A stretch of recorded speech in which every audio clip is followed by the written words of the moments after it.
Hello, everybody, and welcome to DM Writer's Room, the show where we demystify the DMing process on the Foolhardy Press channel. You may notice that our name has had a slight redirect. I think a pretty fun one, based on a little riff that Spencer was mentioning in the off time. We decided to take a little slant on the naming convention, and I think so far, rave reviews. We love it. We're all going to be millionaires any day now. Last time, you got to interact with the world that we had started to create, this kind of prehistoric take on the fantasy genre. We were originally sort of visualizing it as a 5e setting. We have since learned that there is a frightfully similar 5e setting that is already out there. And so we've decided to lean, because we like our ideas, we don't want to get rid of them, but we also don't want to kind of immediately be in competition or maybe make it feel like something strange had happened there. So instead, we think we're going to take a look at the Powered by the Apocalypse rule set, free ourselves from some of the shackles of Dungeons and Dragons, aka the Dungeons and the Dragons, the paladins and clerics and wizards and sorcerers and all the other things that we were going to have to kind of grind ourselves to a halt with. We had these anxieties surrounding how do we put a bugbear here and not get in trouble. And congratulations, everybody. We no longer have to. If you've never played a Powered by the Apocalypse game before, first of all, you are missing out. Our personal go-to is Monster of the Week. Spencer is currently running a Monster of the Week game on our The Party Makes Things Worse actual play, which is Mondays at 7:30. We're doing the Prince of Charming there, which has been a blast. I've interacted with a few other Powered by the Apocalypse games. I've taken a peek at Dungeon World and a couple of others, the actual original Apocalypse World game, but not too much. So I think it'll be fun for us to sort of engage with a new system. And if you're out there and this is your first exposure, listen to us talk about it for a little while, and then maybe mosey on over to Monster of the Week or some other game that sounds fun to you. No matter what, this is still principally our world-building session. We've been that way for a couple now, so none of that should be too terribly different. We just don't need to be like, what's a Gloomstalker Ranger? How do we make a clockwork soul sorcerer in a world with no fucking clocks, bro? We can let a lot of that go, which I think will be a relief. I know how we make it. We fully make it. The stone clock. The sundial? The sundial is a sundial, man. I'm going to remember for the rest of my natural life the time that Michael called a sundial a stone clock. I need you all to know I'm getting that. I'm getting this moment.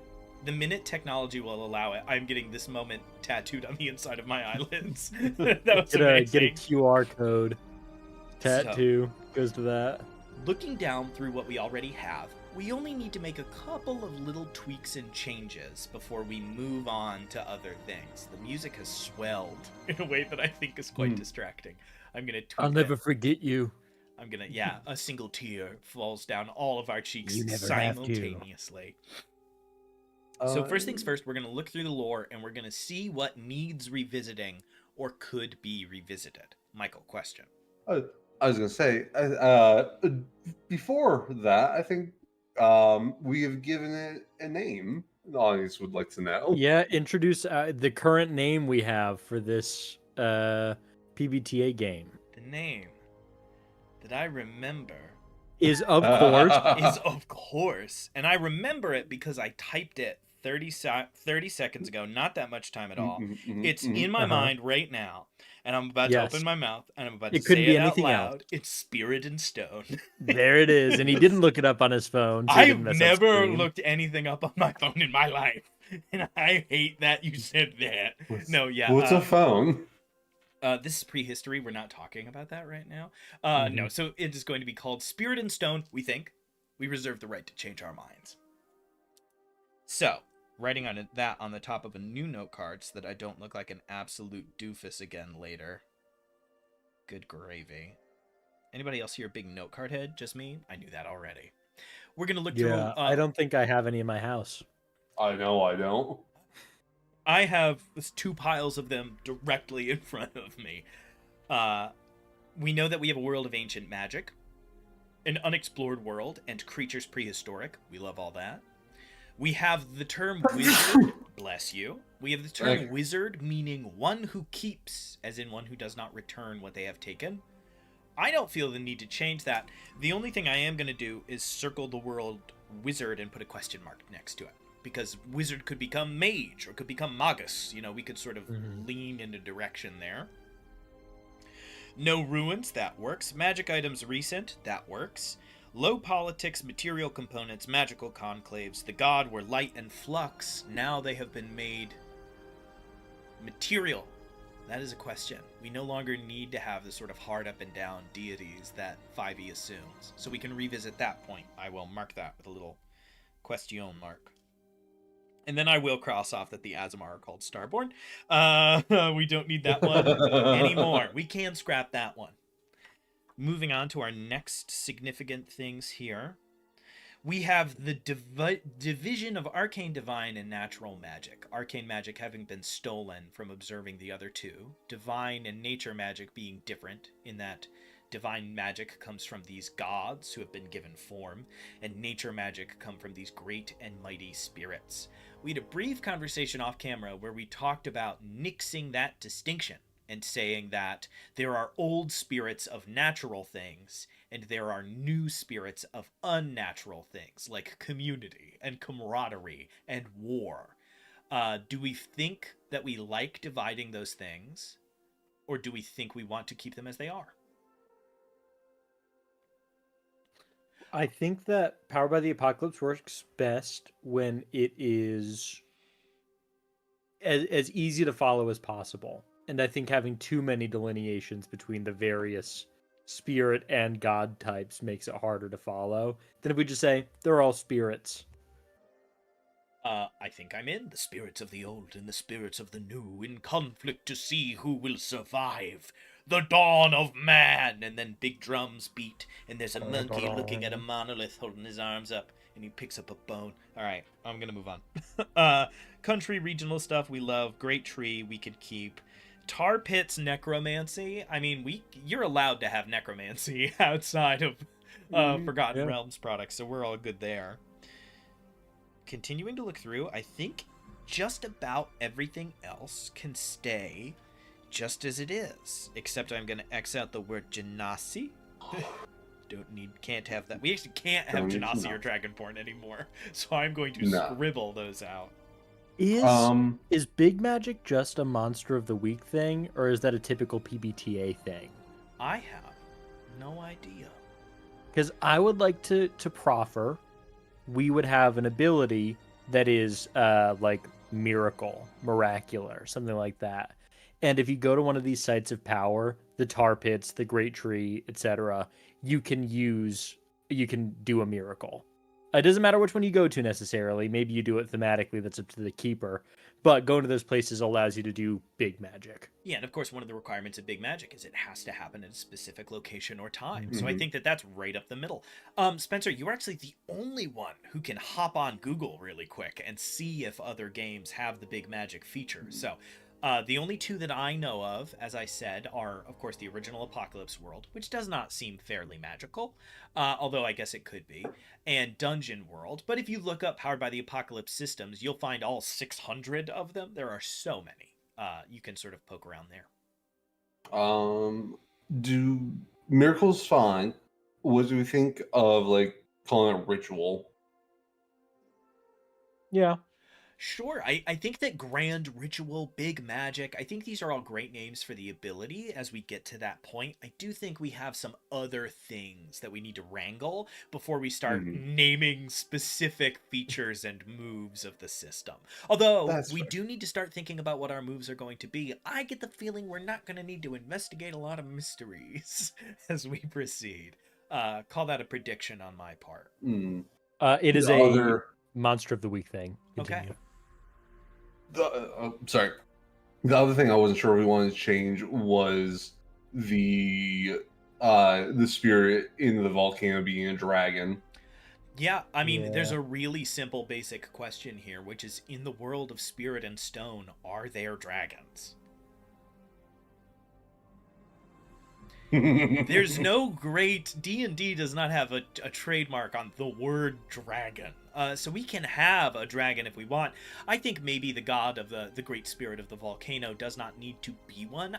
To be honest, I think that if you're not in a D&D world, that does not make a tremendous amount of sense, necessarily, right? A dragon is a creature.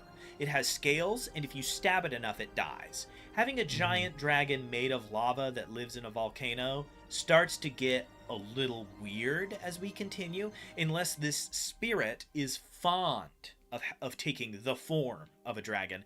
And then that's just a little byline. The great spirit of the volcano, Kalin Thrak, has been known to take the form of a dragon, a wanderer on the road, a barbarian in the field. It's one of the many forms that a great spirit takes, and we can just kind of push it to the side and not worry, if we want to have dragons at all. I think that this is a good chance for us to decide our pivot. There's the world with dragons for this Spirit and Stone, and there's a world where it's just dinosaurs. And we're dealing with regular ass, like, Neolithic problem issues with the occasional magic monster. Versus, this is a world with fucking harpies and gargoyles and dragons. That, I think this is going to be the litmus test to see what the rest of this world setting is going to be like, a la magical creatures. Yeah, I mean, I always have a great fondness for a fair amount of magic and systems, so I am fine with spending more time working on new editions than factoring in old and popular editions from fantasy. There are a few that I will struggle to part myself with. I have some favorite monsters. You know I gotta put a Gerblin in there somewhere. I cannot resist that urge. But I don't feel super attached to the concept of a dragon, as long as every now and again you run into a T-Rex that ate a big crystal and now it's made of fire or something fun. I think I'll be pretty happy. Spencer, do you have an early inclination? Do you have one that you prefer, or are you just setting up the question? Not necessarily. I was setting up the question mostly because I have even less experience than you with Powered by the Apocalypse. Trying to keep out of the world of Dungeon World, out of the setting of Dungeon World as much as possible. I don't really know what their world is like in Dungeon World. I would not be over concerned with that. Dungeon World is a fairly specific system working on a number of fairly specific mechanics that it is balancing itself on. It is less of a large and holistic setting and is a medieval setting moreover. So there's not too much there that we need to worry about sort of crossing ourselves with. We can mainly focus on what we think we will be best at. I don't think there are any gargoyles, certainly. And I think that the real question is, where does primordial cut off? So let me if you don't mind, I want to try to reframe the question to get us an option with 3, and then we can do a quick vote and then move on, because the rule of DM Writer's Room is we simply must keep moving. At the base, there are no stereotypical fantasy trope monsters. Everything will either be completely new and something that we come up with in the moment, or a prehistoric creature that we will put a little sprinkle of magic on. That is option A. That is the least magical. I am not opposed to it.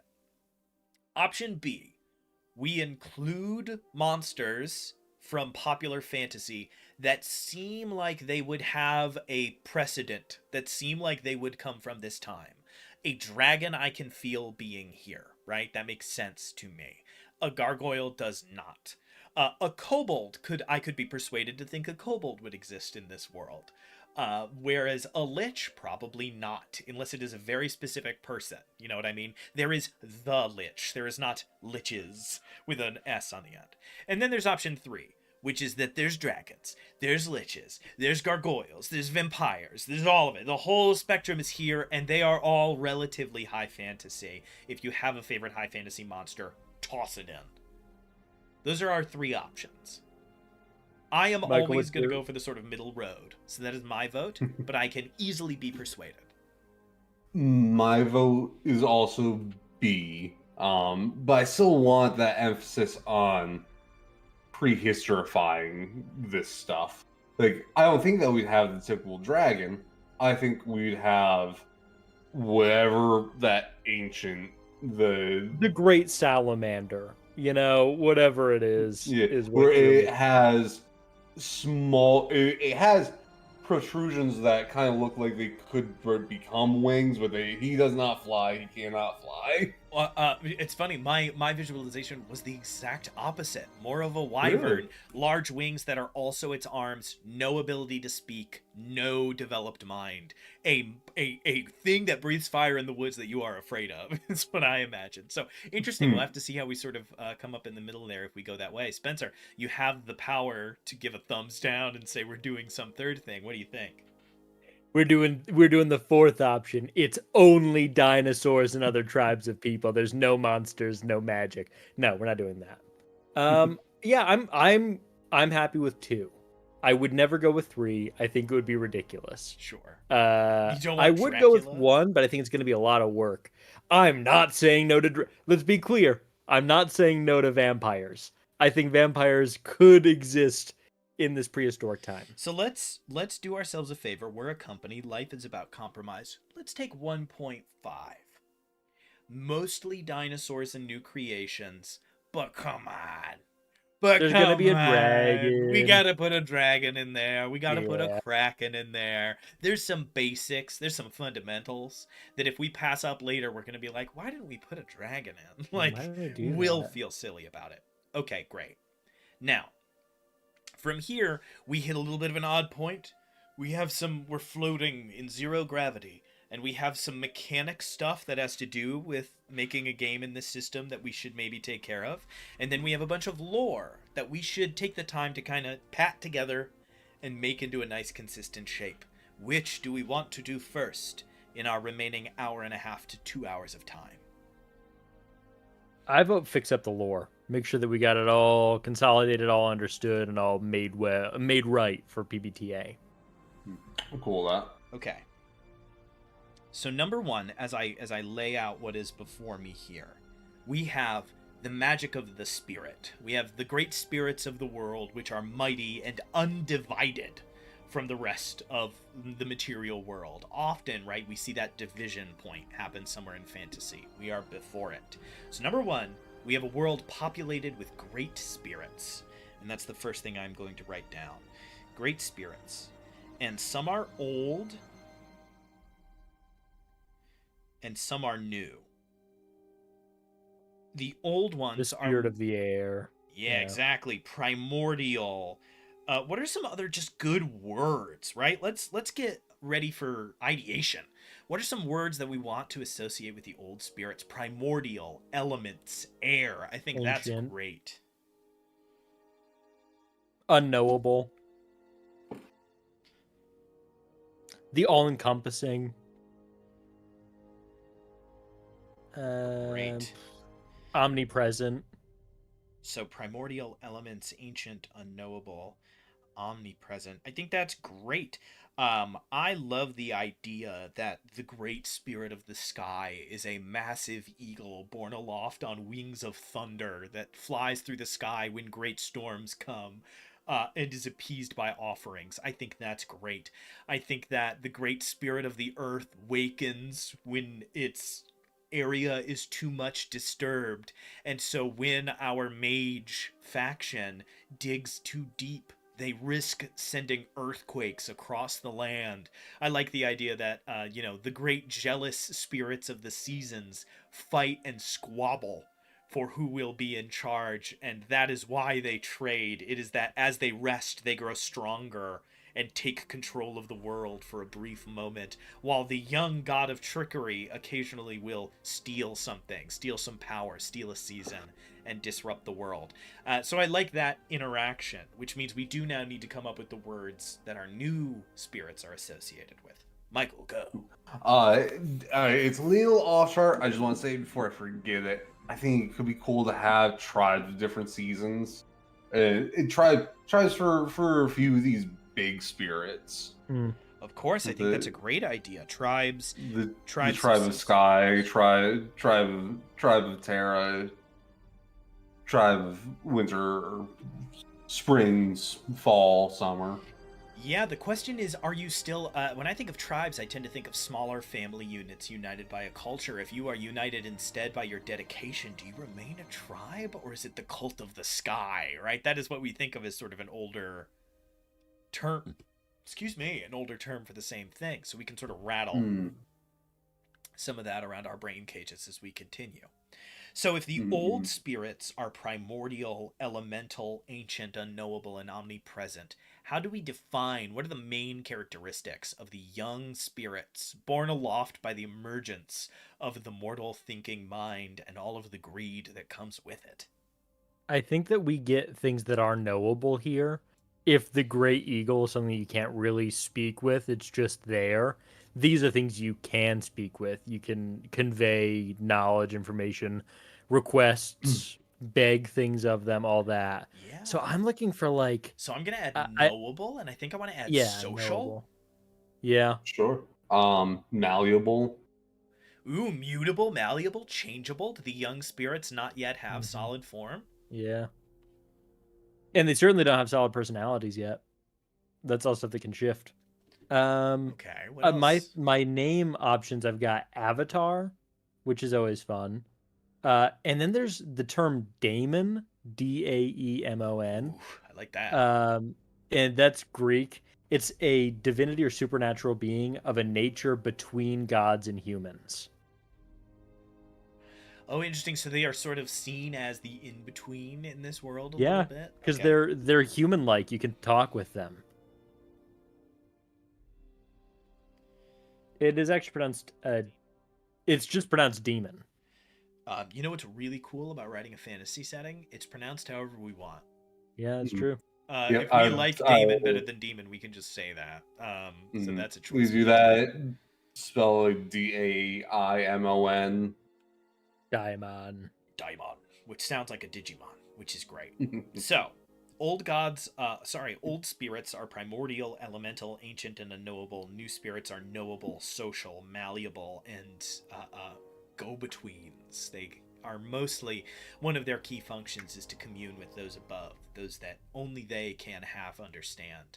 Sounds like kind of a lonely life. I think we're really setting these guys up to be kind of strange. I think that's going to be fun. Yeah. I say new pivot. We make Digimon powered by the apocalypse. Yeah, let's go. I know so much about I Digimon. know I a know a lot. lot. The only thing I know about Digimon is that it's Pokemon but with guns and metal, and that's Very everything I much. know. There you That's go. so Digimon also can speak. Oh, terrible. So that sort of reconvening there, I think, is very strong. We will turn our attention to more of our specific lore in just a moment. So, my next big question, if that is how the magic of the spirit works, and that is something that you are given and that you return, we also have set up this arcane version of that same magic, something that has been stolen, something that has been duplicated and taken and copied down to be recreated without returning it. We currently have that set up as our straight up and down wizards, called mhm. wizards, the implication being that perhaps some part of that prefix and suffix indicates those things. Would we like to change? I would like to say already, if I could, I much prefer sorcerer to a wizard in this context if we want to stick with a sort of prototypical fantasy name. Because the implication that wizard means one who keeps means that either wiz or zard means keeps, and that sucks. And I don't want it Yeah. to be true. So I'm thinking wizard, I'm thinking sorcerer, I'm thinking mage, I'm thinking magus, which feels maybe a little too Roman. We could go with druid, we could go with any of those kinds of terms, seer, occultist. What emerges to us quickly as something we are interested in? Or does anybody here have some real Simlish that they have come up with right ahead in the moment and want to employ? I'm having a hard time because so many of these names are looped up in roots that just don't make any sense.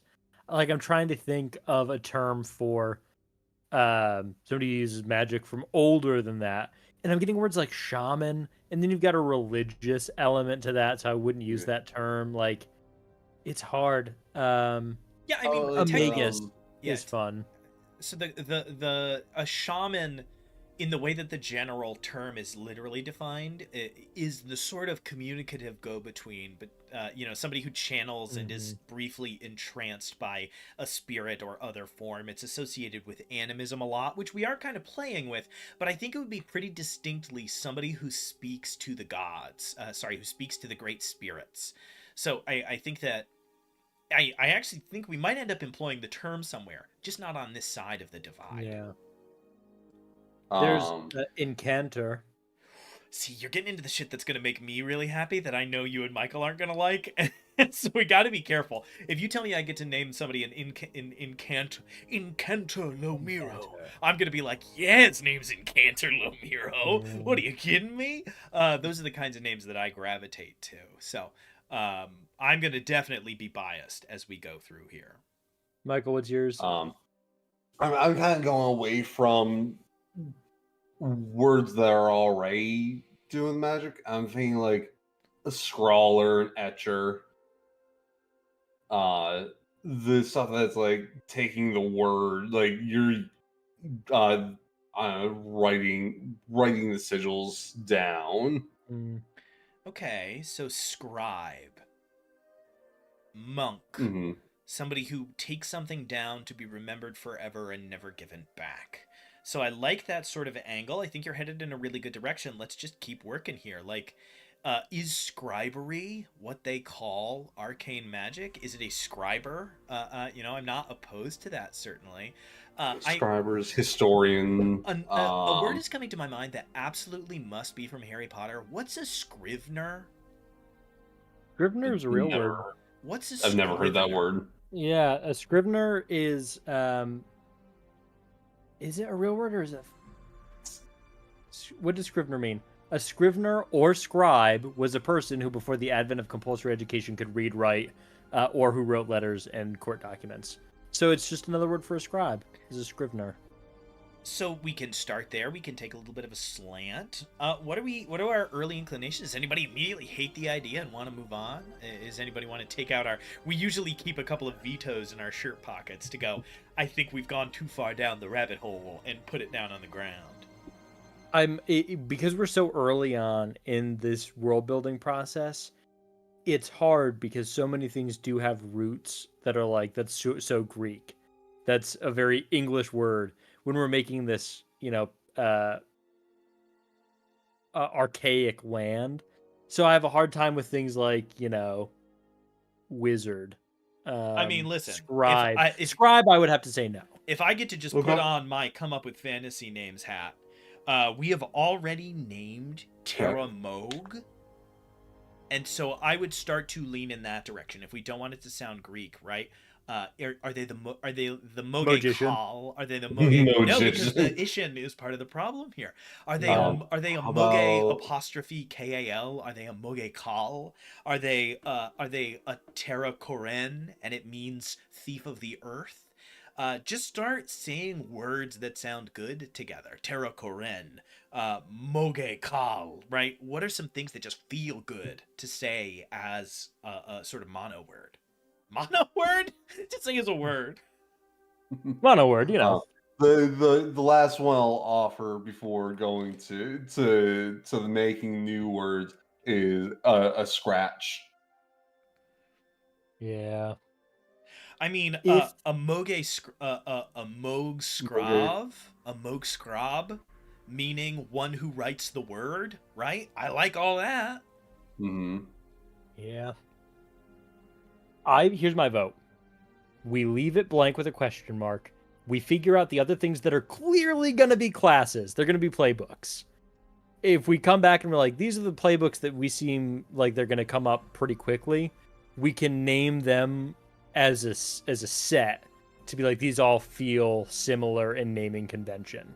So we don't go, the Moge Kal, and then we're like, and a fucking spearman.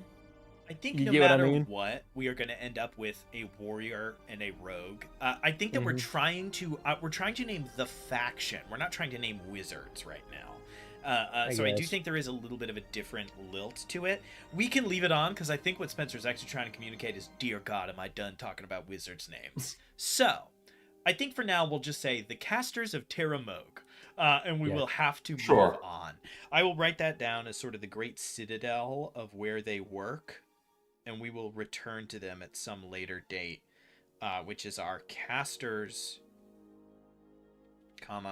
stolen. What are some other words we want to associate with the power and force of arcane magic in this world. I have written casting and stolen. This is pretty powerful, so we got to get some power word in there, right? Definitely. And before we move on, I just wanted everyone to say hello to Sheriff Gold 15. Thank you for the follow. What up? Thanks for Sheriff the Gold follow, 15. Sheriff. Sick name. Yeah, so we want something that shows that they are mighty in their power, this stolen thing. What does that mean? What do we think that is? Something that maybe they struggle to control or that they don't really understand yet? Is it hubris? Is it foolhardiness? Yeah. Is it tragic? I think hubris comes to mind, right? Because the power is great. It's just sort of a question of how's it going to go. The big version of that for me is Pyrrhic, Pyrrhic, meaning a victory that comes at a great and horrific cost. That's the sort of most negative I can go. Spencer, were you thinking negative or were you thinking more might? I was thinking more might, but Pyrrhic I think is great. Being like you're meddling with stuff that you definitely shouldn't be. This takes years off your life, you're going to explode, etc. You're going to make the earth shake and everybody here's going to die. Yeah. Sure. And then do we want, so it sounds like we do still want a word that captures that it will be powerful. I'm thinking majestic, magnanimous, mighty, strong, reality bending, warping.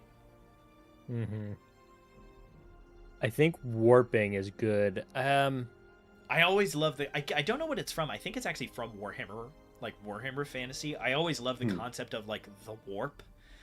Something that accidentally exposing yourself to it is so bad so fast is something that I always enjoy. Sort of what demons do for 5e, right? It's that thought that if you even enter their world, you're kind of already gone. You've already sort of whiffed it a little bit. So warping, controlling. Is there one of those you're more attached to? You seem a little. I don't know. It's. I'm just trying to think of the right word for it because it is using power beyond mortal ken, and they aren't necessarily the best equipped for it. It is dangerous. It's foolhardy. It's dumb, and sacrilegious. You shouldn't be doing it. So all those things are kind of coming in at the same time. I don't think we need one specific word. I think all of those work. I think warping reality is accurate, which is what the spirits do. They're warping reality with their magics. I'm going to hit you with common synonyms that relate to the term power beyond your limit. Excel, outdo, outstrip, surpass, transcend. Transcend. I think outstrip is probably pretty close. I'm going to double check that one. To go faster or further than something or someone to get ahead of them. Can I also hit you with cataclysmic? I think that the end state of people with this power is cataclysmic, yes. But so you like outstrip. Yeah. Okay. I think that that's how the people typically view them. They're going way above the typical person in this period by using these magics. You're outstripping. And they can bring will to the magic that they create, and I think that's a really interesting difference, right? A spirit wants to create a great storm, it flaps its wings, and there is a great storm, but there's a lack of control there. It can send the storm, but there's a lot of questions. Somebody who is studying the actual magical phenomena is somebody who can say, the storm will be X number of feet wide. It will last for Y number of minutes, right? We can put our hand on D&D's door and say, I like some of your stuff, because all D&D did was pick up Jack Vance's book, The Dying Earth, and go, I'm gonna take this. This is Vancian magic, that's ours and now. Put it in their pocket and walked away with it. So, we don't need to worry too much. Great. It would be sick to move on. We've been sort of waiting up to our hips for a little while here. And that's a good chunk of this sort of early part of the lore that we built done. And so now we need to move on to the larger beings that we have created. I'm going to just rattle down our major ones quickly, locations and beings. And first, we can just do a keep it, lose it type thing. Number 1, the Great Tree. Somewhere in the world, there is a tree of incomparable size. Keep it easy. The Great Tree. The Tar Pits, a place of great death and the magic that comes with it. Tar Keep it. Pits, we love it. You want to bring somebody back from the dead? You know where you're going. The spirit of the ocean that hates all humanity. Yeah. There's a reason we're landlocked still. People don't go on big boats. Ocean spirit equals no mortals. Huge. I love it. Up next, we have the site of the first murder as a temple to the great spirit of death and murder. Bangs. First murder locale. And then right below it, I will put spirit of death / taking life. Fantastic. Just below that, we have our next two major spirits. We have Islay, the spirit of hearth and home, and we have Yalia, the spirit of fire and war. Do we still like those? Have we moved away from those? I like them. I think they're good ones to. Fantastic. I think that those ones are just good worshipable ones for the typical people. If we're throwing in ceremonies and stuff, I think that a lot of them would go to those too. Absolutely. Fire and war. It's also just always so fun to have a war spirit somewhere in there. Great. Yes. Yeah, fanning the flames. Up at Spirit of Death and Taking Life, we have a faction of Spencer's devising, if my memory is correct, the Ash Sweepers. The people who clean up the ashes after a great fight to make sure that no revenants rise in that place to wage war against those who wronged them in life. We still like that? I like it. Mhm. I like the idea that each group of warriors, army, whatever we want to call them, has a set of them that just wait on the sidelines. Nobody attacks them. And then they go and they sweep everything up. So they're just standing there as the battle commences until it's done. I very much like to imagine them all in white cloth that is black by the time they are done with what they are doing. By the time they're done with everything they do, because that means they gather the bodies, burn the bodies, and disperse the ashes as wide and far-ranging as they can. I think that's pretty neat. Okay, moving on to some of our more specific stuff. Up first, we have the Terramogue Lava Tube Magic Repository. When you say it all at once, that's wild. Are we still in on that idea? Yeah, I mean, they had to get their runic magics from somewhere, you know? Absolutely. Lava tubes. We all love a lava tube. Great. We have the Spirit of Stone who loves the mortals and gave them gifts.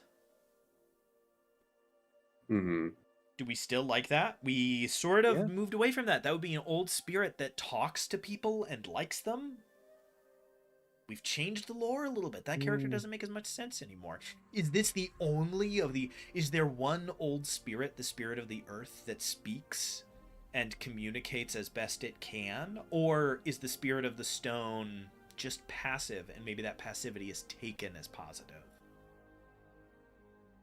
I think it's positive.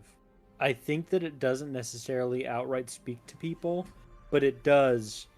in times of cataclysm, open a cave that people can go inside of. It offers tools made of stone, things like that. So people are like, this thing's great. We can't talk to it. It's helping us, though. And it's because people are always on top of it, right?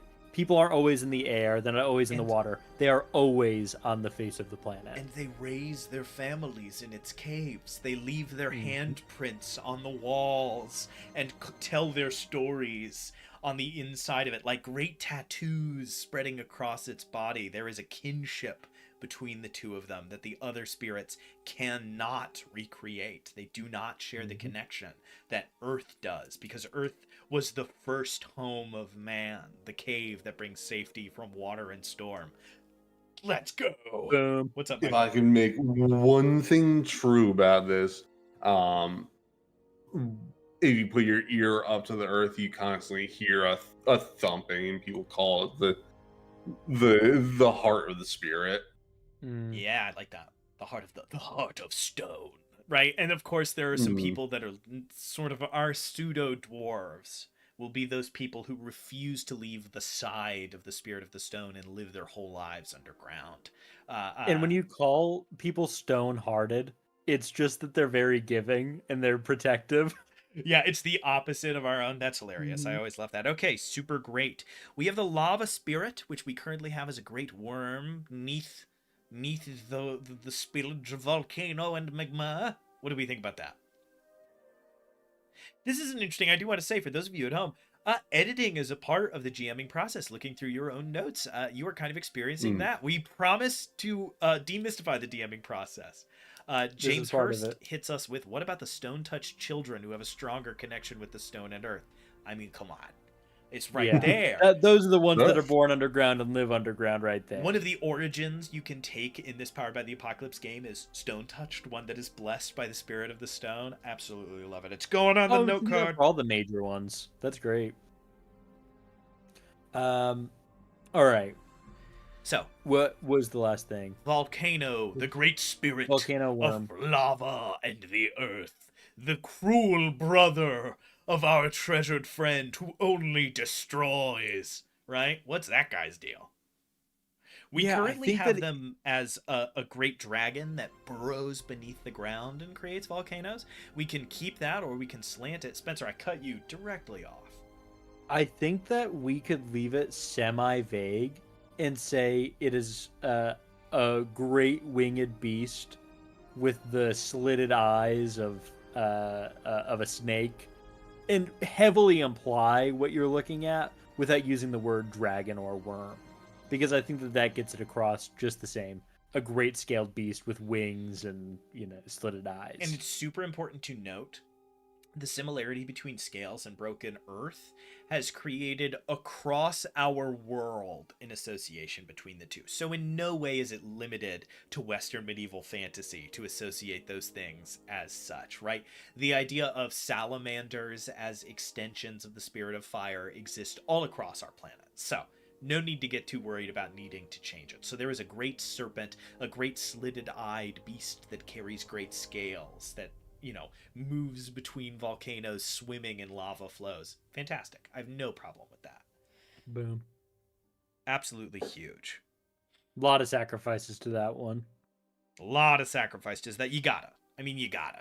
How you see it eat the sacrifice. James Hurst hitting us with just heat rocks today. And on occasion, people find only the skins that have been shed. Oh. Great and impossible. Somebody liked. James, I'm reading that you watched Nausicaa of the Valley of the Wind at least a little bit in your lifetime, because I'm getting some big vibes of those big pill bugs. Huge. Okay. Up next, people definitely make stuff out of those, or make homes out of the shedded skins. Oh, there would be armor. One of the armor options you get is the scale of the Great Serpent. Pretty huge. Absolutely. That's fantastic. I'm going to jot that down. Spirit of the Seasons is our next thing. We have this concept that the Spirit of Seasons, there are 4 of them. They are somehow embroiled with the spirit of trickery, right? I earlier pitched them instead as sort of jealous and power hungry and fighting each other, which is why you get a little bit of a longer winter some years and a little bit of a shorter winter other years. Do we want to go with a newer definition, stick with the old one? Do we like that relationship with the spirit of trickery? How are we sort of leaning, right? I can imagine now that they are all united and that the spirit of trickery is somebody who can commune with these outer spirits, these great unknowable things, that one of the first things that humanity would have prayed to the trickery spirit for would have been for a long spring and a short winter. Yep. And he said, got it. And it was a year of spring. And it was and a then year. It was entirely too long. Oh, no. Yeah. I think that's great. Okay, do we feel the need to change the relationship with the Spirit of the Seasons at all? Do we have any new or exciting ideas as we revisit it? I like the idea, Spirit of the Seasons, Spirit of Trickery.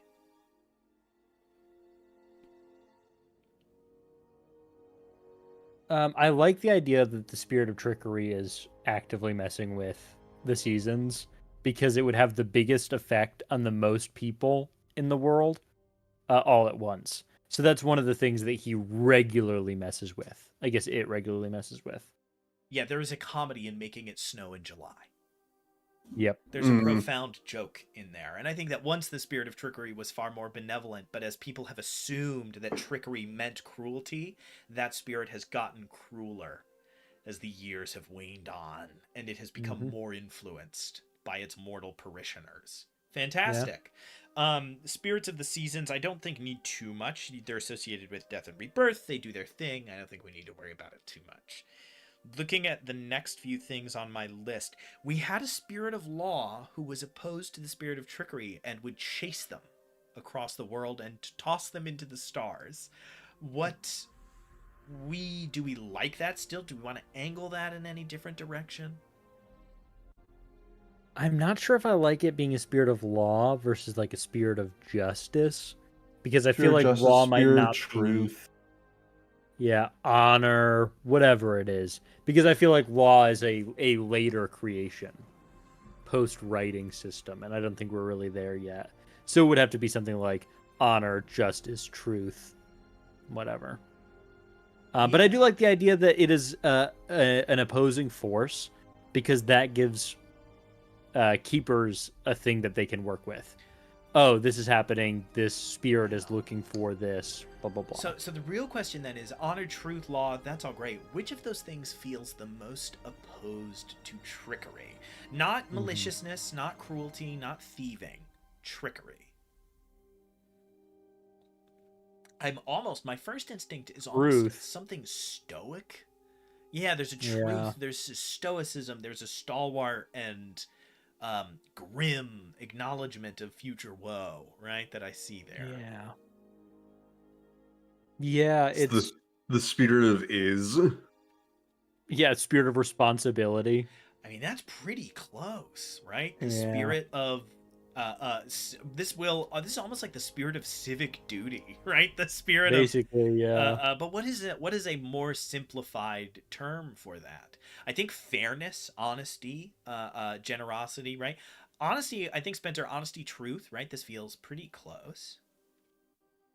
I'm going to look up responsibility synonyms real quick, that's going to help. While you look that up, I think we're obviously going to keep the spirit of luck. I think we're obviously going to keep the spirit of travel, which is called Pathfinder. Let's go. I'm going to say the spirit of duty. I think that fits well. Sure. Duty, poop. You guys have got it. Good. Grow up! No, we're good. Spirit of duty. Absolutely hilarious. Okay, I think that's really solid. With that, the only one we have left is the spirit of scribes. Ironically enough, Spencer, you didn't hate it so much last time. That is hilarious that snuck by our notice on that first pass. Okay, with that, we are ready to continue. So, there are great spirits, old and new. The old spirits do not commune with us. They speak on the wind and they whisper in the willows and all of that jazz. The new spirits do commune with us. They are social and malleable. They heed what we say and try to suit themselves to our benefit. The casters of our world are centered in their greatest power at Terra Moog, a citadel, a stronghold where they can uphold their beliefs and strangeness. We have a couple of important locations, we have a couple of important spirits, and those all sort of interact with one another and the greater world. That's great. So I know a lot about how the spirit works, and we know a couple of important locations. And we've started to talk about where we think people probably are, right? Each of these spirits that communes probably also has people who worship it. We know that we have wars. So there is a greater degree of development than sort of a basic nomadic kind of tribal system, right? They are coordinated enough to have people whose job it is to sweep up ashes. So it's important to note that while we are not in a medieval setting, we are certainly Neolithic, right? We are down the road a little bit from full caveman style. What do we think is the next big thing to come up with world-wise? As I read through those, is there any places that you feel like something is missing before we move on to a couple of system things? Yeah, I mean, the only thing that I would have a question about is how big is the biggest community and how small is the smallest viable community, right? Are we capping out the biggest civilization at 10,000 people? Or are we capping out the biggest working civilization at 100,000? It just makes for a very different world. Yeah, I mean, the addition of magic means that there will be more people. It's a Hmm. technology, and like any technology, it makes more people be alive in the world. It makes it easier to sustain life, especially if we're including magic that heals. Magic that takes away pain and discomfort is a huge aspect of that, right? The population booms of our own world always coordinate with two things: food technology and penicillin.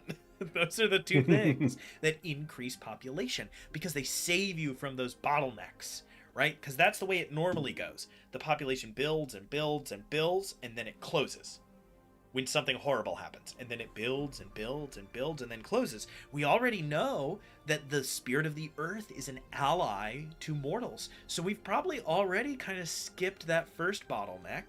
We learn about magic, we skip the second. And by then we have spirits to pray to, and we're consistently being saved. We consistently can have somebody carve a great ritual circle in the ground, sacrifice something to it, and have the crops grow strong for another year. So I think we're probably closer to 100,000. I think our largest mortal city in big air quotes, is that city that we talked about that is currently under construction, right? So large, they need to build a place. Hint, We're hint. we're looking at The first time a we had, mecca. yeah, the first time we had to build a place in the United States is when they flattened Manhattan. That's a huge development. That's gigantic for this world. So I think that that is fair. Spencer, what did you just say? You just said something great, and I kind of skimmed it. That's a great question. Genius only strikes once. Like a I don't know mecca, what I like said. a place that people are Oh, a mecca. going. Yeah. Yeah, the birth of It is civilization, right? exactly. So people are being drawn to it, they're seeing it, they're entering that location, and it's building out, and that spirit is getting stronger. The spirit of civilization is likely manifesting in a much more real way. So I looked up how big was a large Neolithic tribe, and the answer is depends on the region and the time period. But small and mobile in like Britain was around 50 to 100 people. Large and fortified, this is in southeastern Europe. Um, some Neolithic communities lived in fortified settlements of 3 to 4,000 people. So even Neolithic, we're looking at several thousand in fortified locations. So Hmm. we can definitely bump that up to for the civilization mecca for sure. yeah, But I think that it's like 10 times the size of any other location. It's just a shocking place in this world. James has brought up the inherent tension in moving from hunter gatherer to agriculture. You are leaving behind your hunters. You are abandoning them Hmm. somewhat. There is probably some tragedy and friction there. Who is the spirit of the hunt? And how are they Mm. reacting to this new change? Do they want this city built? Are they opposed to it? Let me jot down spirit of the hunt. I love the idea that one of the only on the opposite end of the spectrum of the spirit of the earth, right? The spirit of the earth is this ancient old spirit that communes with us from this place of generosity and kindness.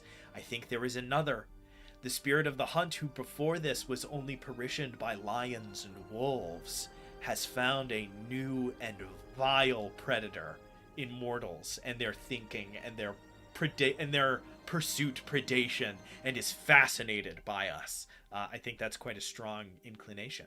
Michael. The thought I was having is it's not the spirit of the hunt; it's the spirit of survival. It The encompasses struggle. it, but now the spirit of survival is changing into this. So it's not different spirits; it's one spirit The changing. malleable thing now that survival is less about um, hunting and gathering forage. It used to be this wild, unkempt spirit, but now survival is about homesteading, dealing with your neighbors, working together to form these things.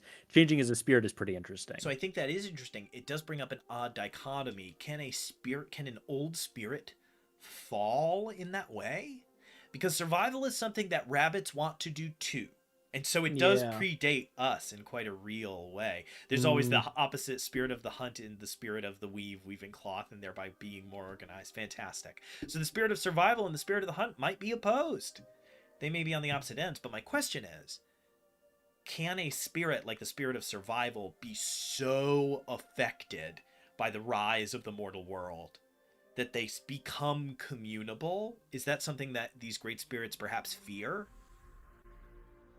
It's hard because a lot of them are immutable, right? The spirit of the sky, you're going to do nothing to affect it. But a The spirit of day, the sky will always be the spirit of the I sky. don't think that's true. A day is going to come where they're going to learn what the clouds are, where they are going Yeah. to name stratus and cumulonimbus, and where the sky will be very well understood, and weather will be predicted, and the spirit of the sky will become what? A chained beast that they understand and predict with perfect accuracy? That's not a great spirit. That's a fucking weather vane. I'd say then yes, but this is the first time it's happening. So it's scary. Yeah. And that leads into more potential plot and quest lines for keepers. To be like, another one is starting to fall. One that you don't want messing around with mortal affairs is messing around with mortal affairs because it's being changed. And it does not want that. So I think I'm gonna separate these two. I think the spirit of the hunt is one thing, and it perhaps is angered by the fact that it is losing its connection to the mortal world. It can no longer hear the words of humanity as clearly. And then we have the spirit of survival, who I think is becoming the spirit of domestication. Because the spirit of survival, I think the moment that flips the switch, if I could, is it's all fun and games while humans are changing the way that they live to survive more easily. And then that first wolf sits by the fire, and the animals start to do it too. And that's when the other spirits start to go, what the fuck is happening? The spirit What's spirit happening? was like a huge wolf, and now it's transforming into the shape of just a dog, is incredibly good.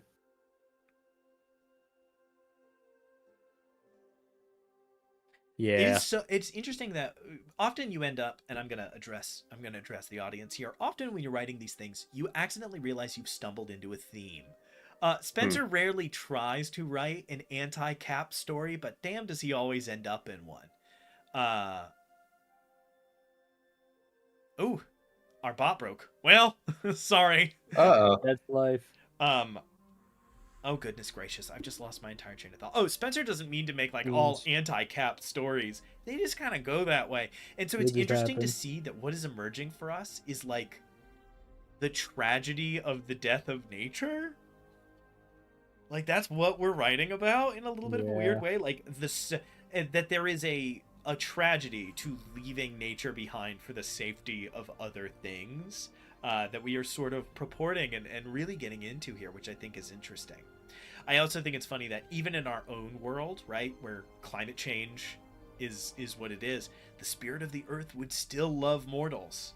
The spirit of the earth doesn't care if the world gets hotter. It makes no difference to it. It will mourn our passing the way that we mourn a pet. It will be like, and now I must miss you for longer than I knew you. Goodbye, and then it will leave the rest of its eternally long life until the sun consumes it. Absolutely brutal.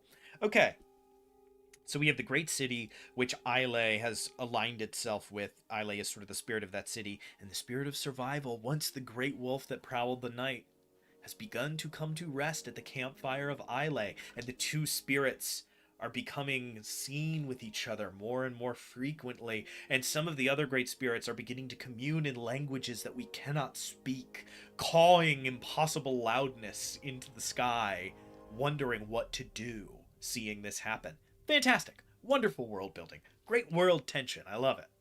So that's our first largest civilization. Spencer brought up a great point. Our next thing is, but so like, what does a small, normal civilization look like, right? If 100,000 people doing their thing is as big as it gets, what is the equivalent of the folk hero sort of, I'm from my town? Like, what's a town in this setting? Is it that small 50 to 100 person family group? Is it even smaller? Is it like a thorp? Is there 30 people who gather together as a family unit to stay alive and occasionally interact with others so that they don't die to inbreeding. Like, what does that angle look like for us? I love I the nomadic tribe angle. Spencer, I think you were sort of pushing that. You were about to say Yep. something. Go ahead. I was gonna say, I think that we would delineate it by doing a nomadic tribe versus one that's established. Nomads, I would say 50 to 100. They're out there, they're living, they're traveling together, they're surviving. I think once you set up shop, I think the minimum we'd be looking at is probably 100 to 200. And then you get into civilization style locales. These are fortified, they're villages, they're small towns, and that's like maybe a couple thousand, and that's up there. Huge.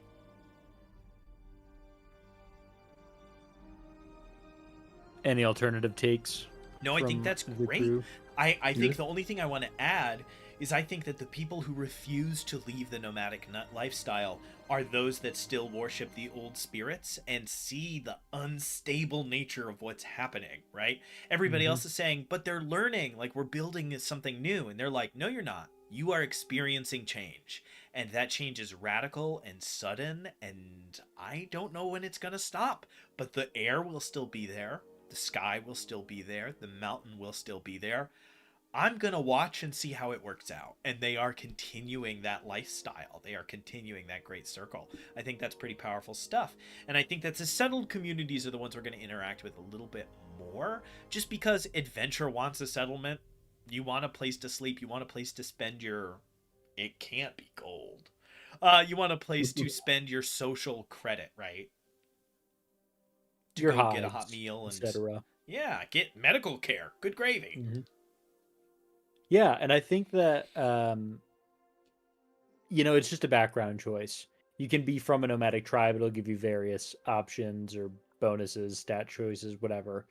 Versus being from a town or a village will give you different things. I think you have to be nomadic to be blessed by the spirit of the sky or the volcano. I think you can't be blessed by the spirit of great fire if you grew up in a city. I think there you have to suffer the more mundane gifts that you will be given for that life.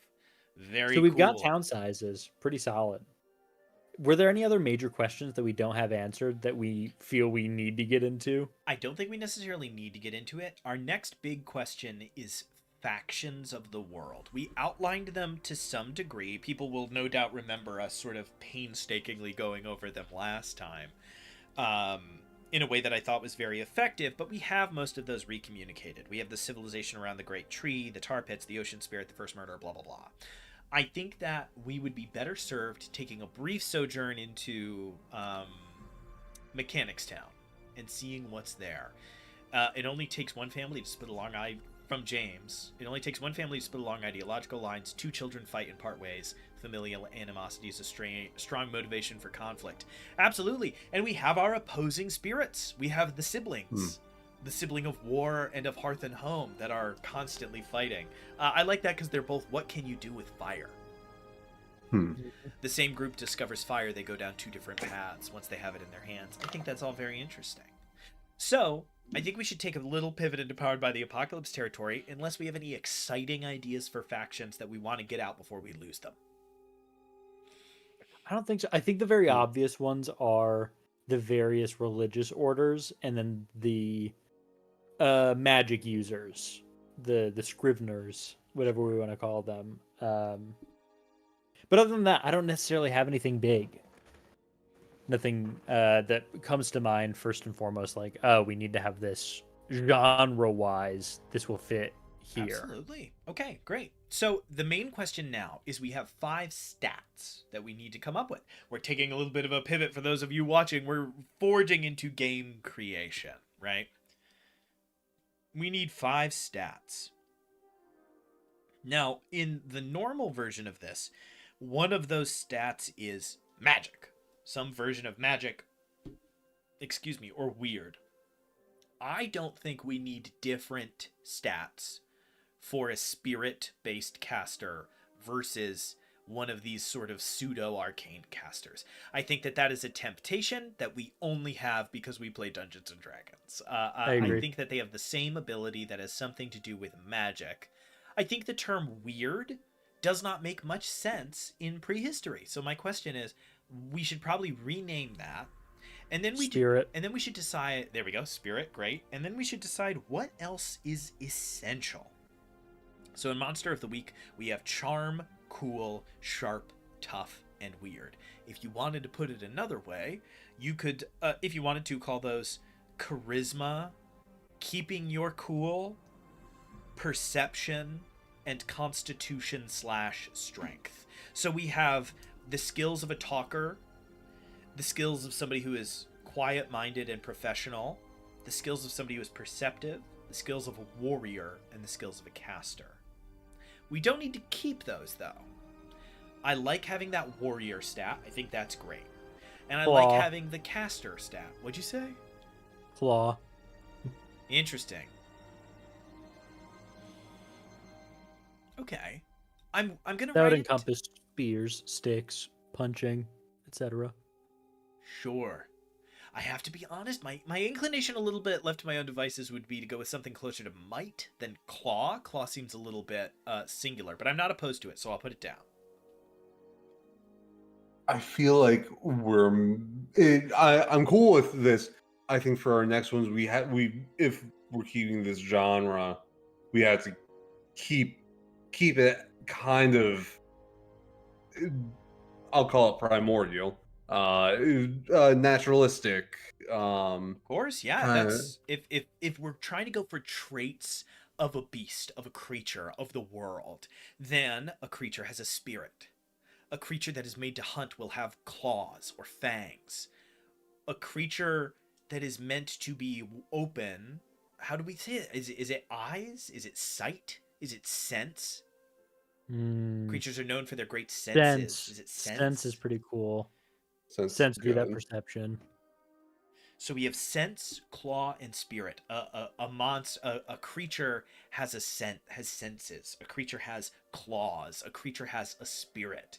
So those embody its physical attack, its ability to sustain and output damage, its ability to channel the magics of the world in which it lives, and its ability to keep a sharp eye open. These are the things that are essential for one of these things. Mhm. So my next thing is, how do we take the term social and make it a little bit more productive? My first instinct is pack, but I could be swayed. Yeah. I could easily be swayed too. Pack could be howl, it could be voice, Herd. it could be song. What did you say? Herd. Yeah, it could be herd. Great. Like you herd Yep. other people or you are part of a herd. It's interesting. It could be positive or negative. Herd, pack, very different inclinations. Those suggest different things. Mhm. I was going along the lines of like heart or tame.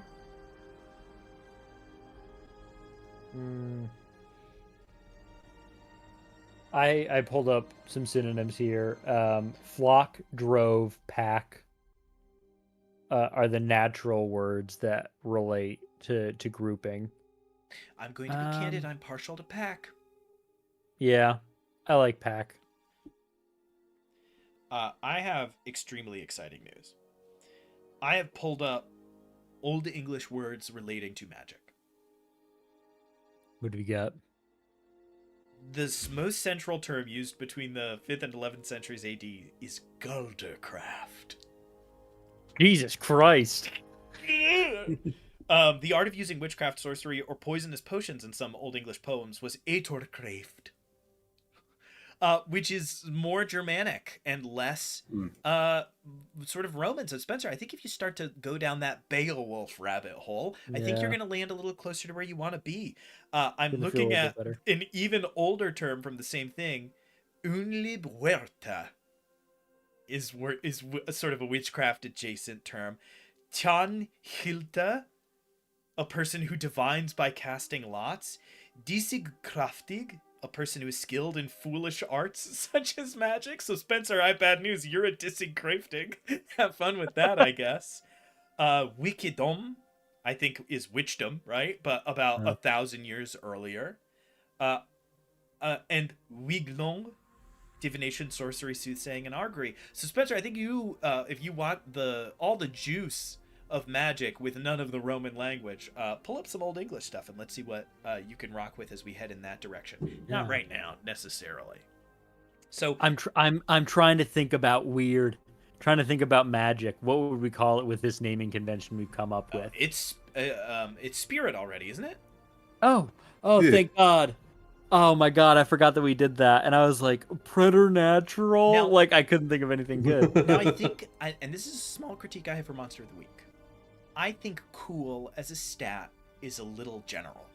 I think keeping calm in a dangerous situation is a little... I'm not sure what I'm supposed to be getting from that, right? Yeah. I think a lot of it is covered by sense. I think a creature that is perceptive is also calm. You must be calm to see. Somebody's going to be like, well, actually, rabbits have been known to... And I don't care. I don't care at all. Rabbits don't exist in this world. No, Spencer put the ban hammer on rabbits. So if we have pack, which is your ability to influence others and communicate. If we have sense, which is your ability to intake the information of the world around you. If we have claw, which is your ability to fight and be hurt and survive. And we have spirit, which is your ability to influence the magical ebb of the world. The only things I'm really feeling like we are missing that would benefit from being covered is a creature that is stealthy and quiet. I don't think is represented here very well. And a creature that, I'm thinking of something like truly constitutive but not deadly, like an elephant. But at the same time, elephants do be crushing and killing people with their big horns. So maybe that's maybe that's my problem of watching cartoons where elephants are friendly. Maybe that's just not true. So I think what we have left is not necessarily like dexterity, but James has just said weird comes from weird. WYRD, the Old English word for fate. Very true. Yeah. We're gonna have to give James like a writing credit. What are we gonna do? I don't even know how that works legally.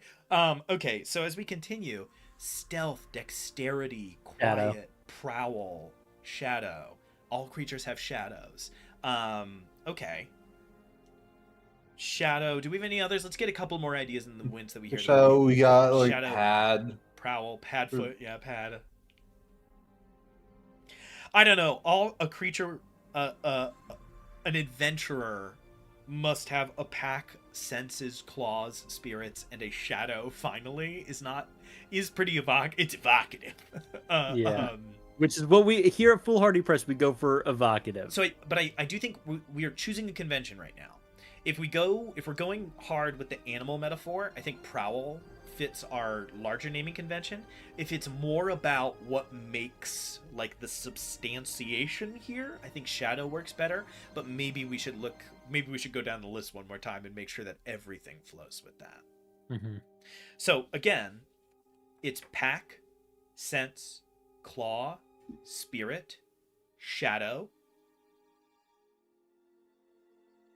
prowl. God, I like it both ways. What's your first blush on it? Would you prefer prowl or shadow? Given the convention, I would go with prowl, but I love shadow. I don't think it's bad. I just think it breaks the convention a little bit, which is why I think we can totally go with shadow. It just means we should take a look at all these words one more time, because like pack and shadow do not go together, but shadow and spirit go together. Spirit. Big Yeah. style. Yeah. I like shadow more Decision than I like made. pack. Great. Donk. Shadow. So, with the addition of shadow, the question is pack, shadow, sense, because shadow, sense, and spirit go together really well. I don't hate claw in there. Pack works a little less, in my opinion. Do we have an alternate slant there? If it is the shadow, the sense, the spirit, the claw, the pack. Claw and pack are the two that are a little bit the odd man out. I don't mind claw. There's something practical about it, and I think that's kind of fun. Yeah. I'm cool with claw still. The thing, what I would offer to replace claw with, if we wanted to suit the rest of these, would be hunt. Yeah. We don't have to. I'm just saying it as that's what I would change it to if I was in a call by myself. And then pack. I don't dislike it, but is there anything better we can think of? I was thinking, hearth, the fire, stuff like that, the things that we had gestured to with the god before, but I'm not really coming with anything solid. It was just we have done some of that work. I think that Trying to see. the logical jump for hearth will be heart, and then it will be heart, shadow, sense, spirit, claw, which I don't. I certainly don't dislike. Hearth is a little. I think you're right. I think it's great. I think we'd have to Yeah. rename all the others again Exactly. to make. I Hearth like work. heart. I don't have a problem with heart, honestly. I think that it fits with claw, and it fits with that spiritual idea that we have with things like spirit and shadow. So I think that heart works. I'm also doing the GM now the writer for our company thing of I'm projecting my mind into the future and I'm seeing heart and I'm reading the first paragraph I'm going to put below it to explain what the heart skill is. Whether it's being earnest with your own or manipulating others, heart guides you through social interactions. Yeah, there you go. And that's just right there. So, heart, shadow, sense, claw, spirit. Huge. Cool. Okay, we're missing. The only thing we're potentially missing is something like Constitution, which we were talking about before. You're gonna have nope. We're powered by the apocalypse. Get out of here, Spencer. You know what I mean? You've got no, I don't. You have like Toughness. 6 HP, and when your 6 HP run out, you die. Mm. Powered by the apocalypse. Be careful, idiot. You got luck. Burn it if you're gonna die. The, You don't need the only thing Constitution. we don't need it. The only thing I could think of if we wanted it was like hide. I think I'm That's gonna. shadow. I think I'm gonna put my foot down on this. You Cool. have a certain number of HP. A spear kills 2 different guys the same. Mm-hmm. I think that maybe what you guys are talking about will be covered by things like armor, abilities, like I think Mhm. whatever the earth people have, one of the things they probably have is thicker skin and the ability to sustain more damage. I think trying to say you have a number of HP equal to your Constitution score, which doesn't do anything else because it controls your HP, and so I think we're off into we play too much D&D. Oh, yeah. Like that. I wasn't thinking in that matter at all. I was straight up thinking toughness from Monster of the Week. Which is claw. Oh, okay. It's kick Yeah, some ass. claws, kicking some ass. Cool. Is there anything genre-wise we're missing that we're not getting here? The only thing I can think of is making weapons, right? This is not a society where you're going to grab a spear from the guy down the street. You're going to have to tinker. You're going to have to make things on your own. So that's salvage, something like that.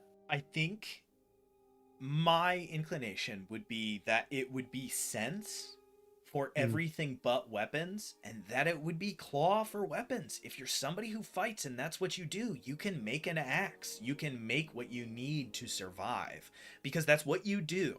We think of those things as divided. In prehistory, they are not. To be a hunter, you need to also be a master of your tools. I think sense will cover being smart about it. I think you have to roll sense to make a magical spear that returns to your hand. And I think that that'll be one of the influences, right? We'll have this person, we'll have the crafter, the crafterften, whose job it is to make the spears with these carved symbols in the sides that return to your hand after they are thrown. Yeah. So, heart, shadow, sense, claw, and spirit. I would like to gently suggest one more time. I think claw would be well suited as being hunt, but I like claw and it fits our genre, so I'm not gonna. This is not a hill I'm willing to die on, so I'm willing to stick with claw. Next up, we have luck. Can we call it weird? WYRD, or do we like luck so much that we don't want to get rid of it? I don't love luck. I think weird works. I'm cool with it. I think that if we do that, we do have to change our Spirit of Luck to Spirit of Weird. Yeah, I mean, if weird is a stat block on the sheet, I could go either way. I like weird as an extension of fate, right? I am not fated to die this day. I am not as necessarily attached to it as a concept of luck. I do like having the Spirit of Weird, WYRD. I think that goes hard. And that's who comes for you when you've burned all of your weird. It goes, no. You've done too much here. Yes, you've stretched fate's string one too many You times, tricked and now they too come much. for you. Yeah, Mhm. huge. You are not the trickster god I am. That's great. You are done. So, and then what do we want to call? Do we want to call health hide? Like, we can do that. That is how we can use those terms you guys were bouncing around. That Yeah. could be hide. That could be health. That Blood. could be blood. Oh, calling it blood's kind of tight. What else do we think?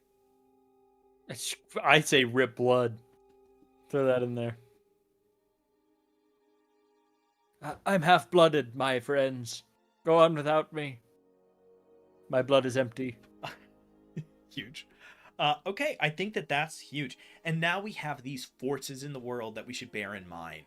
Heart, shadow, sense, claw, and spirit. When a creature is particularly powerful in one of these realms, that means something in this world. People pursue these things to some degree, right? Monsters can be, in Monster of the Week, monsters can be extremely tough, or extremely weird, or extremely persuasive, right? Those are different. So, rock solid. That's Nice. the only mechanical stuff I think we totally needed to get done. Time to ask a boring housekeeping question. Do we have 22 minutes or 52 minutes? 22. Huge. I need another sip so bad. All right, I'm going to hand over the reins to you guys. One more time. We have some spirits. We have some locations. We are assuming that every spirit and location has people that live there. We have the city sizes we think we're working with, and then we have our core stats and a few other things. Thinking of Monster of the Week and the way that we play it, thinking of the genre of prehistoric fantasy. What's the show with the guy who rides the T-Rex? That is also coming to mind. Oh. Primal I know or you're whatever talking it is. Yeah. Don't know that show. What are we missing? What do we think is the next thing we want to work on? What is our next big topic? Do we want to delve into the factions of the world and how they interact? Do we want to spend a little more time thinking about how magic works? What are we excited to do next? Because always let excitement be your guide to some degree. This is a question that I think is going to help fill out my mental puzzle in a way that's going to be great. Those are the most important questions we can answer. What is a session of this game like? What are you doing? Monster of the Week is hunting a monster, obviously. Dungeon World, I assume, is going on an adventure, etc. This isn't Paleolithic D&D necessarily. We don't have to have it be you go on an adventure to kill a big thing in the woods. It can be something else. What are we aiming for? What is our daily goal in the game? We have an immediate choice to make. Is one session, one adventure something that with Monster of the Week Spencer has yet to do? I'm going to be so for real. Fuck that. I'm never going to do one session, one adventure. As somebody who's done it a few times, and Spencer, you've played in those games, it is kind of a panic. You really do have to be sprinting. It assumes you have 4.5 hours to play. Mm-hmm. Do we want it to be one session, one game? Do we want it to be sort of focused on conquering a issue over the course of an arc? Or is this like a massive spanning game? Like D&D is meant to be a whole adventure that you're supposed to go on that takes up 5 to 20 levels. Smaller games like Monster of the Week, it's either an individual session or it's like 5 episodes, 12 episodes, where you take care of one arc of action. And then rules as written Monster of the Week, one session, one monster, put it in the ground. So if I was to put us in those 3 camps, I would say number 1, defend your community. You and your allies are part of a township or a civilization trying to make their way in the world. Spend one day protecting it from harm. Spencer immediately is out. Option number 2, you are not adventurers, you are problem solvers, would be my next instinct, right? Something goes wrong, you try to fix it.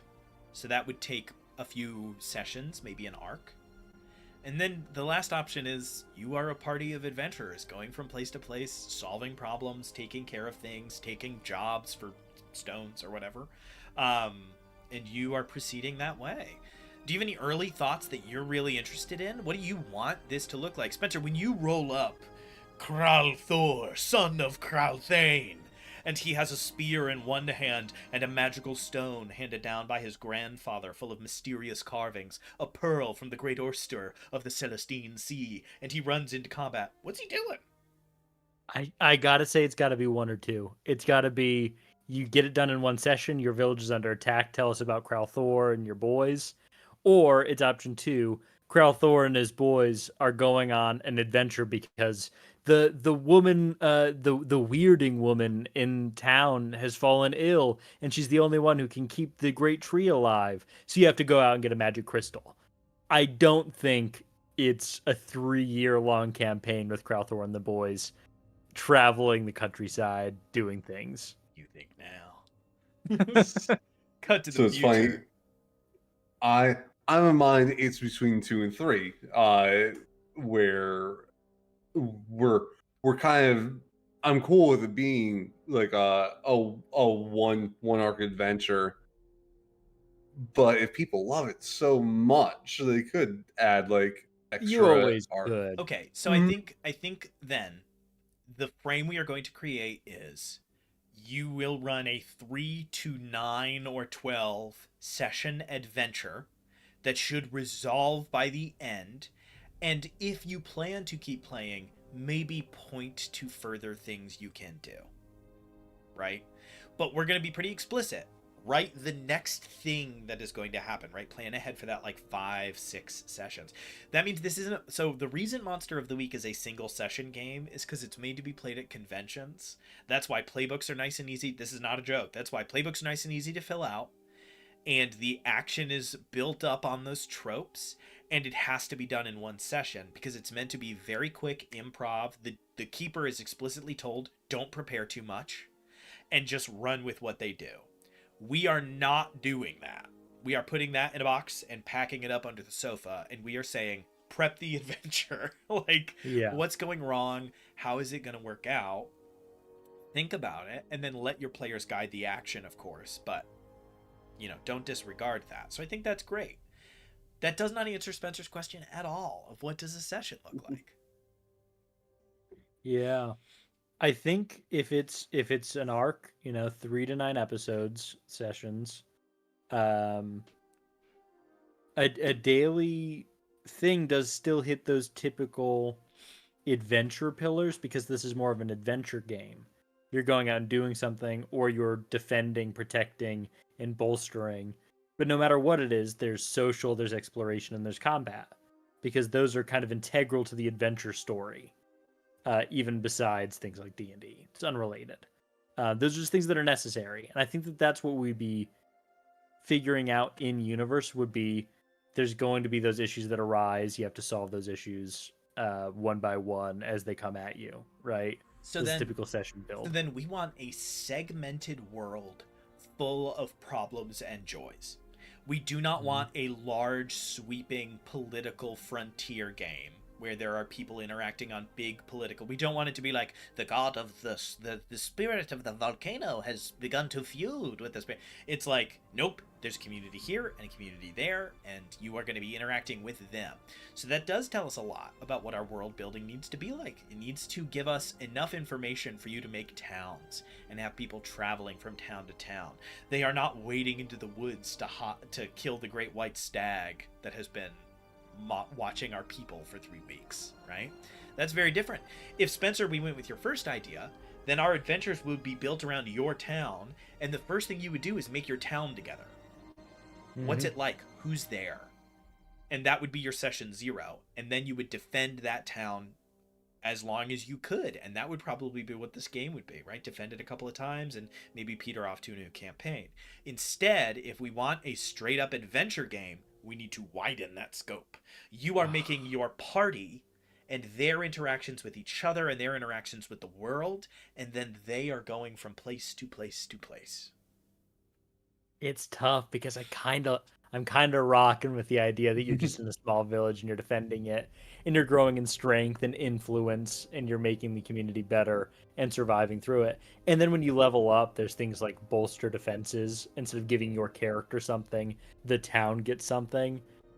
I'm pulling back. I like So- the idea of making it not adventurous. So typically, if that's the case, then the game of Spirit and Stone is you create a town together, and then you play a rolling like menagerie of heroes and different people. You could play a different character each game if you wanted, and the town is the constant. If your hero dies, nothing changes. A new person emerges to take up their spot in the town. And then we could even name them. What do you name somebody who defends your town? What do you call them in this world? Are they, are they the sheriffs, which will one day be the sheriffs of this world? What are they? Like, how do they function? So let's set that delineation out. It seems like we have two versions we like, and we kind of need to pick. As far as design goes, we cannot please everybody. Option 1, you make a town together. You fill it with people. You fill it with sights. You talk about what spirit it worships most. You talk about what spirit it fears the most. And then you play a rotating cast of characters that are free to change at will and grow old. Your characters can retire with time. You can jump ahead weeks and months and years, and you are following a town through prehistory. That's option 1. yeah, I love that. Option 2, you form a tight-knit group of companions who are related to the world around them. And over the course of a few years, you experience all kinds of new and fantastical places, monsters and spirits from far-flung corners of the world. You traverse and travel and come home to find that you are not the same man and your town is not the same town. So it's either the hero's journey, or it is a game more about how you maintain the place you are from. My vote, we're gonna put it to a vote because this is integral to how this game is gonna run. Great. My vote is it's about the town. You have heroes, they can get boons from playing them consistently and not changing out and not dying. But it's like what is it? Blades in the Dark having the criminal organization. Absolutely. This is what we'd be building as a town, a And village, a and tribe, whatever. Monster of the Week has recently introduced it with their team playbooks. Mhm. Same exact deal. Exactly. So I go for that. I think that it's about the town and the heroes are set dressing. I go with that as long as we leave an opening to explore other parts of the world to solve the domestic problem. The thing that makes me most excited in game is going to a new place. So I love that, as long as we can still say, you need the ashes from the site of the first murder, because that will make me as a player very happy. Yeah. I'm Michael, all for that. what are you thinking? I'm definitely okay with that, especially with the adding the opening for exploration. Not huge exploration. I don't think that there's much travel in this world. If a group has to get to this location, it's not about the travel, it's about the location. Yeah, Yeah, interesting. So we'll just explicitly be like, there is no travel mechanic because travel mechanics are boring. Like, The only thing I was thinking, are we sticking to this being a very short form, like a 1 day thing? strictly Or- optional. I think it's one Okay. problem. And I don't think it's 1 day. I think it's one situation is taken care of in each game. Don't try to wear 9 hats Oh. at once kind of deal. That is not quite what. Okay. Are we gearing this towards like people playing 1 day at a convention, or is this open to like 3 to 9 days of playing? I can I say something? A stupid storyteller part of my brain says an arc should be 1, 3, or 5 episodes, because it just makes the 1 act, 3 act, 5 act, right? You're either there for a little bit, there for a while, or there for a long time. I'd be happy for it to be longer. I don't think I want to get too prescriptive. I think we can say, like, you can do a one shot where it is done in a single day, or you can do a long story about, the heart of our a warring village. Yeah, exactly. We've come to war with this village, and we have to do a 12-episode arc about handling that with these heroes. Cool. All right. I'm all right with that then. So it's base/town first, and then character second. Yep. We're gonna need to come up with some tools for building your village. Hmm. Now that is a part of the system of Powered by the Apocalypse that I am almost wholly unfamiliar with. So unfortunately, I think we are going to have to save that for next week so that I can read up on how that works. I don't want to jump in and try to devise a whole thing from nothing when I can instead pull from some things that are already written by very competent people. So that would be very helpful for me. We have 7 minutes left. We've set up a lot of our very important stuff. I love the character stats and our weird for our luck and our blood. I think that's the thing that weirdly I am probably most excited about that we came up with today. It sounds like Spencer's really chasing his bliss with this town and village setup, which is really great. Michael, we've grounded ourselves in some spirits and things. What are some parts that we feel like we aren't engaging with yet? Is there anything here that we think in 7 minutes we can get done? The only thing, I don't know if we can get it done in 7 minutes. The only thing that I think we're not touching that is genre specific is I don't want to say mundane survival, because we can hand wave it if we don't want to interact with it.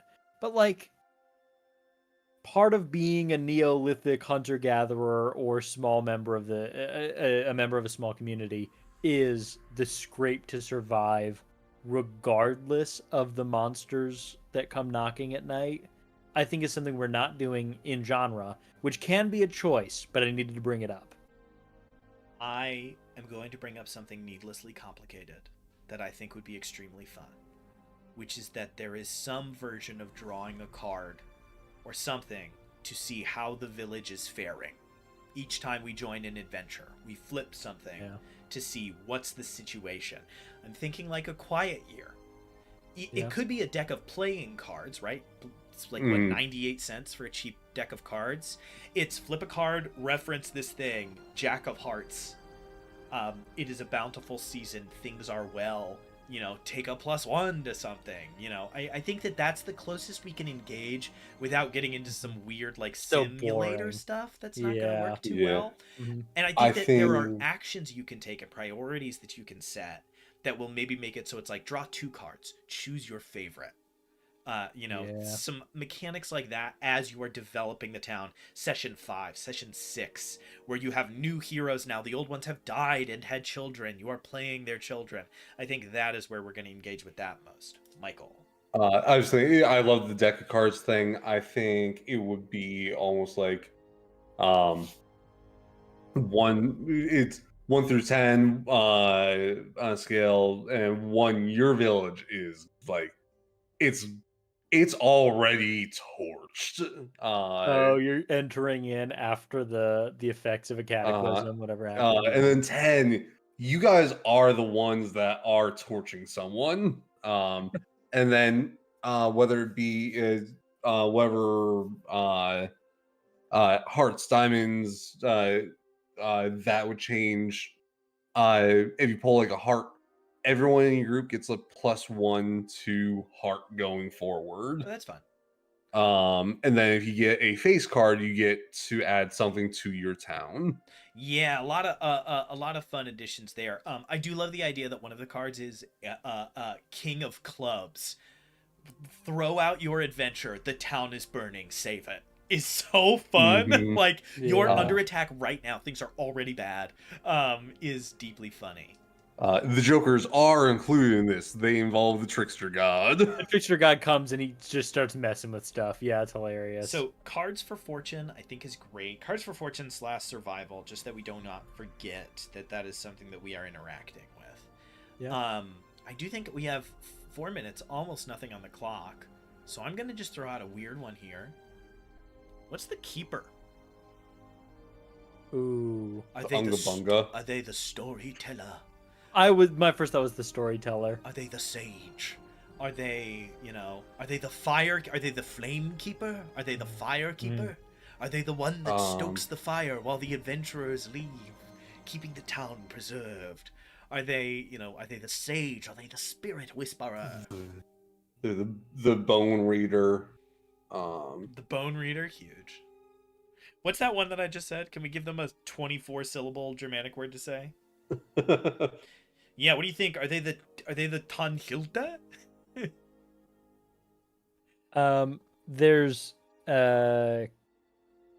curator as something that's similar to keeper. I also have Warden, I, supervisor, steward. I have the Channeler. Ooh, The cave maker. Sorry, I opened my phone and I'm looking at Middle English Magic, Magyk, which is just immediately wandering me off into the woods of thinking about things that have nothing to do with what we're talking about. We have 2 minutes left. The hearth caretaker. The Hearthkeeper does go kind of crazy style. Hearthkeeper. The Firekeeper. I like the idea of it's somebody who's stoking the flames a little bit, right? There's Mhm. something fun there. Flame bearer.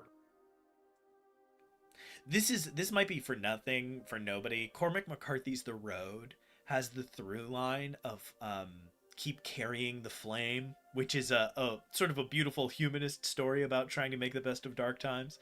That is coming to my mind a little bit here. I love the idea of the storyteller because few things will make me feel as connected to the ancient past as a cave painting of hands, and so that is something that is always going to sort of grab onto my head. Spencer, you are deep in thought. You are a monk on a mountaintop. What's brewing? I'm hitting synonyms. I'm going crazy on the. I'm going through a wild tunnel of synonyms. I think Hearthkeeper or Hearthmaker I think fits well. You know what I love about it being the Hearthkeeper? That shit still shortens to keeper. It's keeper. It's right there. Or Little Hearth Tender, HK. and it's the tender. Yeah.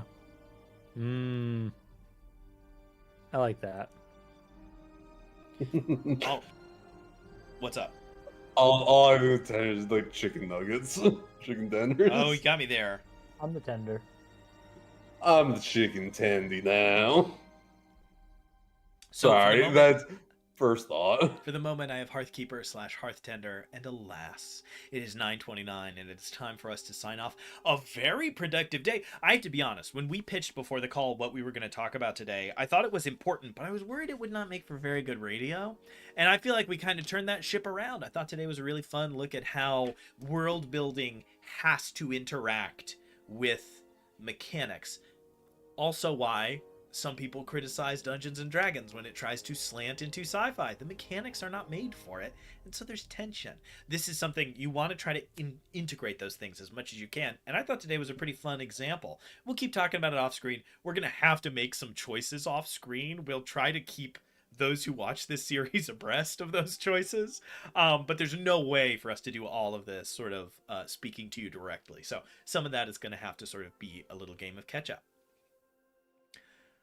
You already know about this stream, but you might not know that here at Foolhardy Press you can catch 3 streams, all of which start at 7:30 and run to either 9:30, 10, or sometimes 10:30, which isn't, not too shabby. On Sundays, you can catch Game Master, Masters of Games, that's Michael's show, where we play different video games that we are mastering. You can watch us play Elden Ring after our promise to absolutely, definitely, and totally beat Radon last time. We are, in fact, continuing to try to beat Radon as a sort of redemption Cannot round. prove we said any of that. We were... Yeah, somebody changed the title, maybe. Oh, hilarious. We were playing Baldur's Gate. We might return to Baldur's Gate. We're not sure yet. I guess get in the comments. Let us know what you want to watch us play next. If maybe that would help us. No promises. On Mondays, you can catch The Party Makes Things Worse. That is our actual play stream. Spencer is currently running Monster of the Week, powered by the Apocalypse game, and we are playing his campaign, The Prince of Charming, a fun 12-episode adventure. You're not too far behind. I think you're only like 5 episodes deep, so it's still a good moment to catch up and keep abreast as we move on into the future. My character already almost died once. Come on. For those of you who don't know, in the Party Makes Things Worse tradition, I had 3 characters die last campaign. It happens a lot. It does happen a lot. Deeply funny. And then, of course, you can catch DM Writer's Room Tuesdays at 7:30, where we demystify the DMing, GMing, keepering, and other processes, talking about world building, adventure prep, monster prep.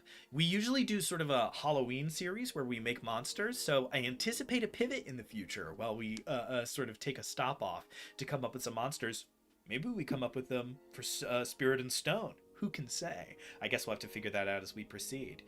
definitely check out Foolhardy Press out on TikTok and YouTube. Spencer does the Lord's work over there. He's been putting out a pretty impressive amount of content for how busy I know he is right now. So definitely go take a look. Of course, like and subscribe. Keep posted on the things that we do. Drive Through RPG. You can also check out the things that we put out on Drive Through RPG. We have our first adventure up there from now a little while ago. Calling it our first adventure is starting to get kind of disingenuous. Lich's Dollhouse. And then, of course, you can look at some of the things that we're hoping to come out with in the future. Our next big project is Void's Eye. And then we have a very big, very secret project that is coming in the hopefully not too terribly long future here in a few minutes. Here in a few weeks. Did I miss anything? It's so much. That's everything. Like, comment, Dude. subscribe, share it with everybody you know. Everybody. And enjoy. Send your boss the most confusing link Hey, they maybe will your boss is ever big get. on TTRPGs. I couldn't say. So yeah, send Okay. it, share it, like it, watch the videos, subscribe. Click the notification bell if you want to be notified every time we go live or post a new video. Hit that bell. Don't miss anything. Mm-hmm. All right. Mm-hmm. Catch y'all later. Peace out. Bye. See ya.